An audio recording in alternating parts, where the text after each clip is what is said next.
Hello and welcome to the 2024 Season 4 Week 3 track guide for the NASCAR NextGen car. We are at the Kansas Speedway this week, and I'm going to take you for 30 laps around this track, go over some different lane choices throughout the runs, evolution of handling on our benchmark setup this week. This run will be utilizing benchmark as are all of the videos, just in case you were wondering. But yeah, we'll go through 30 quick laps here and walk you through what I'm doing and the thought process behind what's going on in these laps. Before we take the green here, just want to thank you all for helping us cross the 500 subscriber mark. That's a big deal for us as newcomers to the public side of YouTube. We appreciate your support and look forward to continuing to grow our channel and what we can offer on the Team Conti channel for you all to consume. Now, talking about Kansas here as I fix my field of view, Kansas lends itself to a lot of opportunities to run different lines. But as we've talked about in past videos, not all lines are the same when it comes to tire fall off and when they're good throughout the run. Kind of have to have an idea of what you're trying to accomplish before you make a lane choice into a corner. What I mean by that is right now as we take off and are on lap 2 of this 30 lap run, my thought process is that I don't want to completely destroy the tires early on because I've got to go a decent way here, about a half a fuel run at 30 laps. So I'm running this bottom not because I believe that it's outright the fastest line at this point. It's not. The top would be, as we see in our qualifying runs where I'm ripping the top for both laps. But what the bottom allows me to do is make some decent lap time still, but just keep a whole lot of load and energy out of the right side tires, both the right front and the right rear. So while I won't make as much lap time at this point in the run as I could, it's going to pay off plus a lot more later in the run, and I've got much more tire to work with than I would otherwise if I was running the top or even the middle for that matter.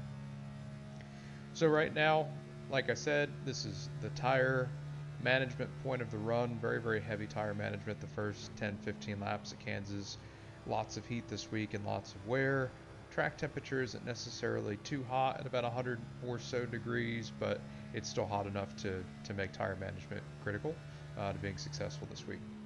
So in running the bottom, as you can tell at both ends, if you're keeping an eye on the inputs in the bottom left, I've got a slow progressive rollout into 1 to kind of keep that rear end secure and keep forward momentum into and through the entry phase.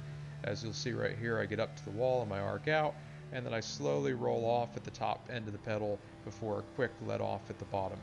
That quick let off at the bottom allows me to have some good immediate rotation, so I can get the front end pointed to the bottom before center and then be able to commit to throttle up off without scrubbing the right front.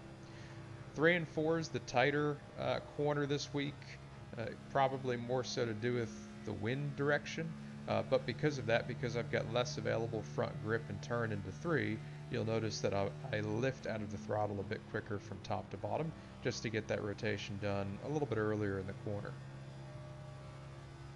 You'll see I come up off of 2 here, right out to the wall, and then into 3, somewhat early entry so I can get down to the bottom, good quick lift, and then slowly but still aggressively, because we've got quite a bit of grip, roll back into the throttle. Don't go from 0 to 100 throttle at any end of the track at any point in the run, but do get to a good point where you can plateau, 70-80% throttle, wait a little bit, and then bam, get back to the gas as soon as you feel like those tires are completely gripped up and you're not scrubbing them unnecessarily. In 3 and 4 and running the bottom, it's key to get that left side tire, that left front below the first seam, as you can see there. Get the left front between the white line or on the white line and between the first seam. That's where your most rotation is going to be available to you.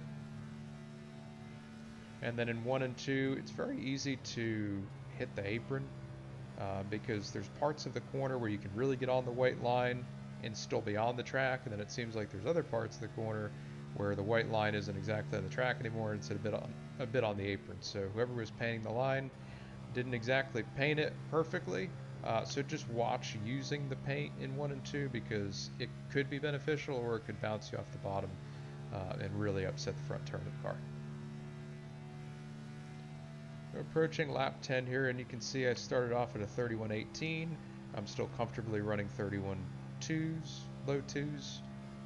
Still not pushing the car to 100%, and I really won't at any point in the run, but probably at 85% or so right now.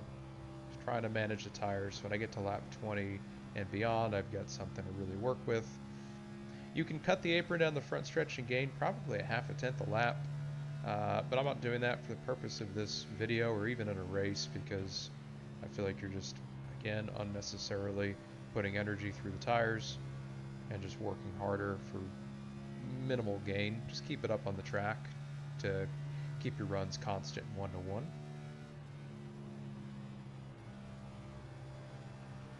And again, just really disciplined getting to the bottom. Now, if this were a true 30-lap run where I was making changes and trying to compare to my other 30s, I would keep it on the bottom the whole run. But for the purposes of this video, I'm going to start to explore and show you some different options. So an alternative option is to enter with the left sides just below the hash marks in 1 and 2, and really just plant the car there and keep it there for the remainder of the corner. As you can see, that yields some really good forward drive, some great momentum. You're just able to commit to throttle sooner and not scrub the tire because you're working with a couple degrees of extra banking in that one groove up. We'll do that again here. No brake at this point in the run at either end, especially into 1 and 2. Just a slow roll off the throttle, then back in it. A little bit of counter steer off the corner to mitigate the rear slip. I'll try to do the same thing here in 3 and 4, but I don't think it's going to work as well. Middle in 3 and 4 is kind of no man's land. It'll come in eventually in the race when all the other lanes get hot and rubbered in, but for the most part, 3 and 4 either want to be right on the bottom or up next to the fence. Now what you do by moving up is put the right rear at risk of abuse, and I can feel I've got way more rotation in the middle in 1 and 2, but it's sliding the right rear more if I commit to throttle as much as I would want to make optimal lap time. So as I said at the beginning of this video, just keep the throttle out of it just a bit longer so you're not spinning the right rear up off the corner and adding heat and then eventually wear. We'll try the top in 1 and 2 this time. Enter above the top hash marks. Stay above that first seam, but we want to give ourselves a little bit of space between the right side of the car and the wall. It gets a little bit slick up there when you're on a clean track like this one. Same thing in 3 and 4. Enter just on or above the hash marks and keep the left front pinned to that top seam. If you get below it, you'll really start to slide the right rear. But as you can see right there, I went to the top and I had some better exit speed, but I was losing so much entry to center that I don't really think the top is even quicker at this point in the run. Not quicker and definitely harder on the tires. So back to the bottom there, probably going to be a slight net loss into 3. We'll gain a little bit back, entry to center of 3. As you can see there, exit of 4, or really the entirety of 3 and 4, the top is working better right now than 1 and 2. But still the bottom is relatively quick, and it's not putting nearly as much stress into the tires. Now I can feel that I'm getting a little bit looser right now than I have in my baseline runs, and that's really just down to me straying off the bottom and running lanes that are harder on the right rear. So in recognizing that, I'm going to go back to the bottom for a couple laps here, and I'm really going to back the lap time up to see if I can get some heat out of the right rear. And that's where I think a lot of people overlook the influence that they can have behind the wheel during the runs. You know, obviously as a setup provider, we pride ourselves in releasing the most competitive setups we can week in and week out. You know, that is our main purpose. But in addition to that, we have a duty and a responsibility for our customers and, I mean, really the entirety of the community. We're trying to be an asset to everybody here in helping people understand what you can do behind the wheel with any setup, our setup, another setup, fixed setup. And what a lot of people don't do is they don't change what they're doing throughout the run in response to what the car is telling them. So take that feedback and make the change. If you feel like you're getting loose, don't keep driving the car the same way expecting a different result, right?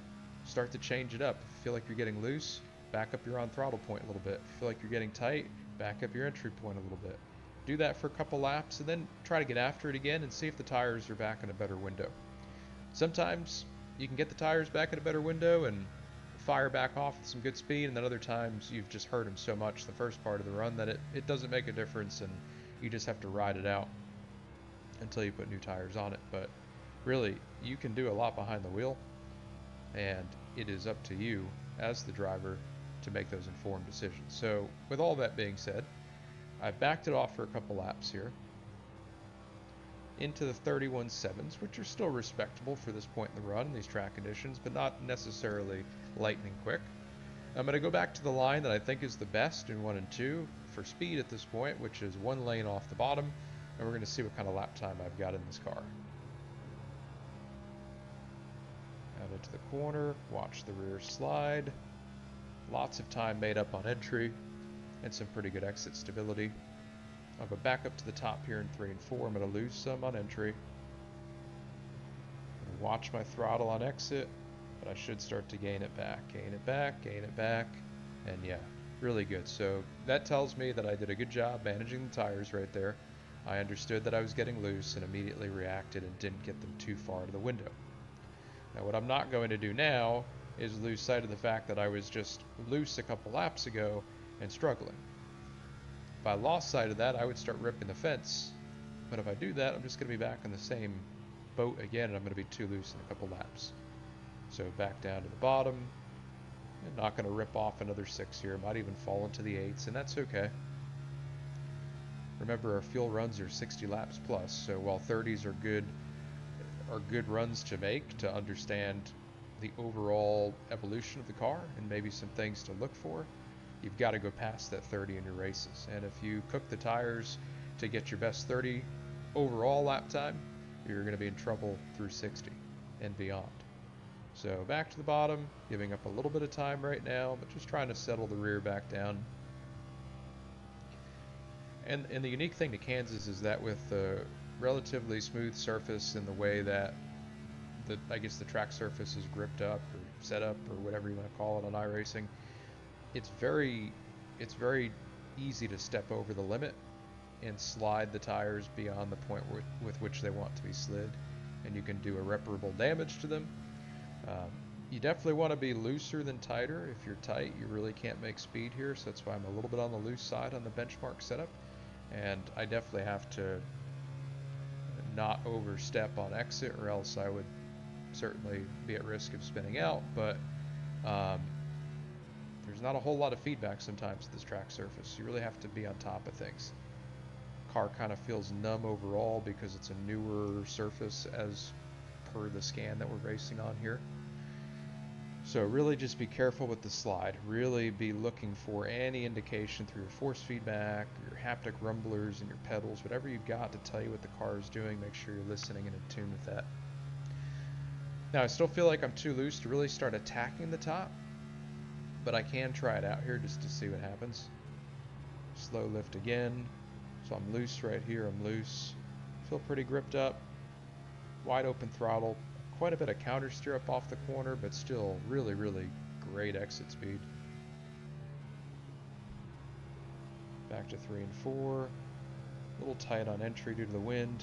Definitely lots of turn on exit. You can see there just really, really good lap time right now up top. And really the way to making speed up top is you're just driving in a little bit deeper, you're getting back in the gas a little bit sooner, and then you're able to commit to it quite a bit sooner than you can on the bottom. Some of the time is made up on entry, but most of the time is made up on exit.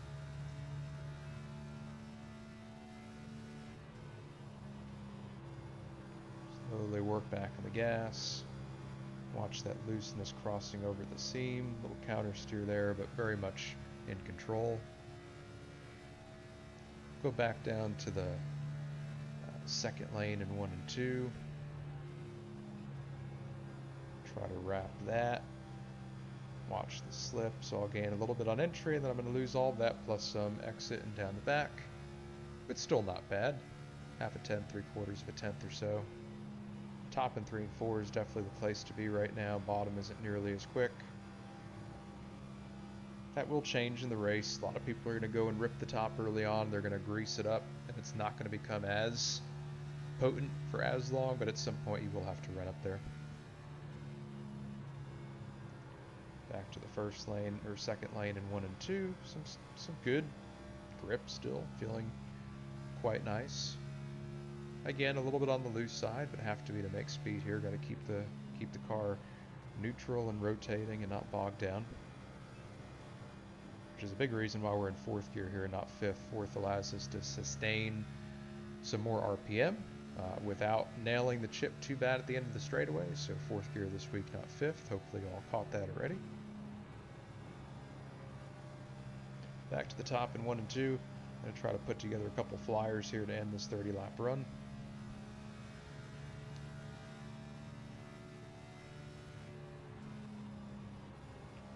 A little higher in the middle of 3 and 4 here. It was actually quite nice. Sometimes you get too tight up there, but got plenty of rotation, so that worked. Come to take the final lap here, lap 30. Look out for that wall on entry there. Rip a little bit higher in 1 and 2, similar to what I did in 3 and 4. A little aggressive on the gas, but still decent speed. And we'll go one more time here through 3 and 4, enter on the seam, slide up in the center. Careful for that wall on exit. A little aggressive, a little too aggressive, but good last lap for 31.95. I'll do one pit road entry at speed. This is my first of the week, so hopefully I don't make a fool of myself. I'm batting 1,000 on pit road entries in these videos, so hoping to keep it that way. So here we go, down into 3. We're going to enter on the bottom, a little bit of brake, and start slowing down at about the middle of the corner. There we go. Get off the track as late as possible and make that dive down as straight and late as possible. And there you go, down to pit road speed, which is 45.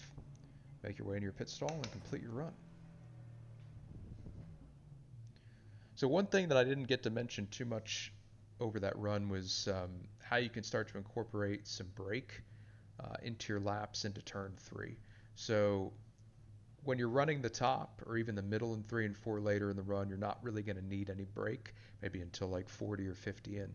But if you find yourself keeping it on the bottom in 3 and 4, and a little bit in 1 and 2 as well, past that 20-25 lap mark, just a little 5 to 10% touch of brake on your initial turn off the wall will give you just a bit of extra front point and turn, and that'll help you get through the entry of 3 and push through some of that tightness that we're facing due to the wind direction. Obviously that wind direction and speed are subject to change. This is what we're doing our baseline testing in, but with dynamic weather, every race is going to be different, so have to play it by ear. But understand that braking is a lever that you can pull. It's a tool in your toolbox that you can use to help the front turn later in the run when the grip really starts to sharply fade away. But with that being said, that is a 30-lap run around Kansas Speedway in the NextGen car. I think it's going to be a great week of racing. This track is always super racy on iRacing and lends itself to some awesome battles.